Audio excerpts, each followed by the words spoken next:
అడగవే అమ్మా ఈ భారతదేశం వెలుగుతోందట అడగవే అమ్మా నేనడిగితే ఎన్కౌంటరు నువ్వడిగితే ఏమంటారో అడగవే అమ్మా ఈ భారతదేశం వెలుగుతోందట అడగవే అమ్మా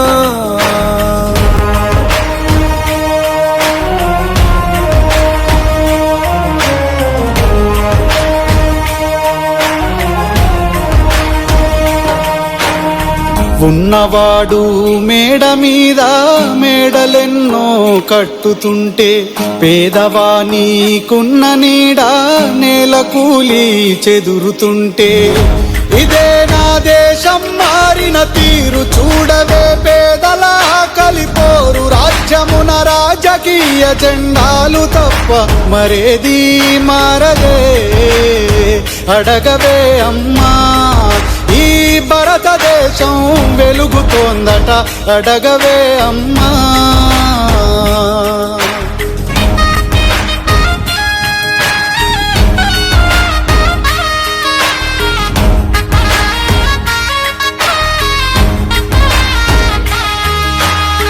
కలిగినోళ్ళ కలికి మేడ మేడకెదుటే మురికివాడా కారులోన తొరల జోరు కాలె కడుపుతూ తిరుగునొకరు ఇవే నా మార్పుకు ఆడవాళ్ళు అప్పులతో నెత్తిన ఎత్తిరి రాళ్ళు కోట్లలో మునుగుతున్న దేశాన్ని నేను ప్రశ్నిస్తే నేరమే అడగవే అమ్మా ఈ భారతదేశం వెలుగుతోందట అడగవే అమ్మా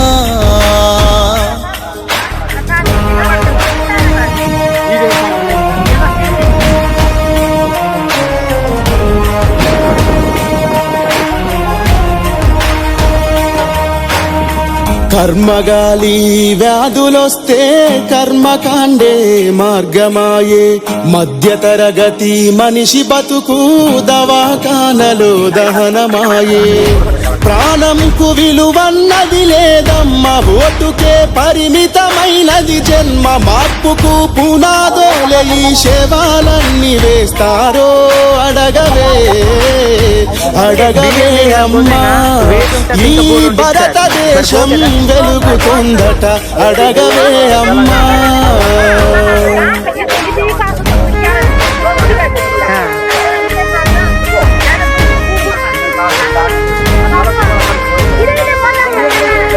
చివరి దశలో ప్రజాస్వామ్యం చెదిరిపోయే ప్రజాస్వప్నం చిగురు తొడిగే దశల దేశం శిథిలమవుతున్న మాట సత్యం అరుణమేలేనిది భారత వని రుణాలకు పెట్టని పేరైందమ్మా శ్మశానమందు ప్రశాంతతుండు మన దేశం ఘోరమే అడగవే అమ్మా ఈ భారతదేశం వెలుగుతోందట అడగవే అమ్మా అడగవే అమ్మా ఈ భారతదేశం వెలుగుతోందట అడగవే అమ్మా నేనడిగితే ఎన్కౌంటరు నువ్వడిగితే ఏమంటారో అడగవే అమ్మా ఈ భారతదేశం వెలుగుతోందట అడగవే అమ్మా నిర్మల్ జిల్లా పెంబి మండలంలోని పత్తుల్ అనే గ్రామంలో మనం ఉన్నాం. ఇక్కడ చూసినట్లయితే వర్షాల కారణంగా కడెం వాగ్ అనేది విపరీతంగా ప్రవహిస్తుంది. ఈ వాగు నిండి రావడంతో ఇక్కడున్న గ్రామస్తులు ఇతర గ్రామాలకు రాకపోకలు అనేవి బంద్ అవుతూ ఉంటాయి. ఇక్కడ చూసినట్లయితే ఇదే వాగు కడెం వాగు దాదాపు 1 కిలోమీటర్ వెడల్పుతో ప్రవహిస్తూ ఉంటుంది. ఈ వాగు వచ్చినప్పుడు వీళ్ళకు ఇతర గ్రామాలతో సంబంధాలు అనేవి తెగిపోతాయి. మీరు ప్రతి నెల బియ్యం తీసుకోవాలన్నా కూడా ఇదే ఇబ్బంది ఉంటుందమ్మా. వాగు దాటిపోవాలి.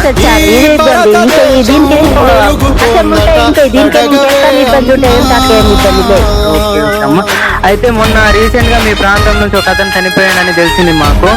తీసుకెళ్తా ఉంటే వాగ్ అనేది ఎక్కువ ఉండేసరికి డాక్టర్ లేని పరిస్థితిలో వాళ్ళకు వైద్యం అనేది అందలేదు, అయితే అట్లా చనిపోయాడని తెలిసింది. నిజమేనమ్మా? నిజమే సార్. నిజమేనా? మీరు ఎన్ని సంవత్సరాల నుంచి ఇట్లా ఇబ్బంది పడుతున్నారమ్మా? 4 సంవత్సరాలు అయిన బిర్జు కూలిపోయిన సంది నాకు ఇదే ఇబ్బంది ఉన్నది. కట్టక ముందు కూడా ఇదే ఇబ్బంది ఉండే, అది బిర్జు కట్టింది కూలిపోయిన సంది ఇదే ఇబ్బంది. సరే సరే అమ్మా. మరి మీ రాజకీయ నాయకులకు కానీ ఎవరిని కానీ అడగలేదా? మరి మాకు ఇబ్బందులు ఉన్నాయి, మరి ఎట్లా అంటే ఓట్లు అడగడానికి వాళ్ళు వస్తారు కదా, మరి వచ్చినప్పుడు మీరు అడగలేదా? ఇంత భారతం ఏం తెల్లలేదు. ఇక మాది మున్పటి నుంచి పెద్దలు కూడా మాకు ఇంత భారతం ఎవరు చెప్పలేరు సారు. ఇక మాకు తెలకనే మేము వాళ్ళని అడగలేము సారు. అమ్మా సరే అమ్మా. అయితే మరి ఇప్పుడు మీరు మార్కెట్ కూడా ఇదే వాగు దాటి వెళ్ళాలా? మార్కెట్ అయినా కూడా కూరగాయల కోసం ఇంకా ఏదైనా దాటాలా? ఇదే వాగు దాటుతాం. దేనికైనా ఎంత ఇబ్బంది ఉన్నా కానీ ఇదే వాగు దాటుతున్నాం సార్ మేము. మనం ఈ రోజు పసుపుల గ్రామంలో ఉన్న వాళ్ళని అడిగి తెలుసుకున్నాం. వాళ్ళు దాదాపు ఒక 70 సంవత్సరాల నుంచి ఇబ్బంది పడుతున్నారు. ప్రభుత్వాలు మారుతున్నాయి కానీ ఇక్కడ ఎటువంటి అంటే డెవలప్మెంట్ అనేది జరుగుతలేదు. ఆదివాసులను పట్టించుకున్న పాపాన పోలేదు. భారతదేశానికి స్వతంత్రం వచ్చి 70 సంవత్సరాలు అయినా కూడా ఇక్కడైతే డెవలప్మెంట్ అనేది లేదు. రాజకీయ నాయకులు మారుతున్నారు, ప్రభుత్వాలు మారుతున్నాయి, కానీ ఇక్కడ ఉన్న ఆదివాసుల యొక్క బ్రతుకులు అనేవి మారటం లేదు. ఇప్పుడున్న ప్రజెంట్ ఎమ్మెల్యే వెడమ బొద్దు గారు కూడా వచ్చి మన కూలిపోయిన బ్రిడ్జికి మళ్ళీ ప్రారంభిస్తామని కొబ్బరికాయ కొట్టడం కూడా జరిగింది, కానీ మళ్ళీ పని అయితే జరగలేదు. అందువల్ల ఇప్పుడున్న గ్రామస్తులు చాలా ఇబ్బంది పడి రేషన్ బియ్యం కోసం కూడా మన ఈ వాగ్ అనేది దాటాల్సి వస్తుంది. చాలా ఇబ్బందిగా ఉంటుంది వీళ్ళకు. మీరు ఉప సర్పంచ్ అండి? జిపి ఉప సర్పంచ్ నేను. నా పేరు కొమరం శ్రీనివాస్. మాకు ఇవి ఇక పుట్టుకతోని వచ్చినటువంటి సమస్యలే. దీనికి పరిష్కార మార్గము గవర్నమెంట్లు ఎన్నో వస్తున్నాయి, ఓడిపోతున్నాయి, కానీ కేవలం మేము ఓట్లకి పనికిస్తున్నట్టు మేము ఇక్కడ ప్రజలందరూ నివసిస్తున్నాం.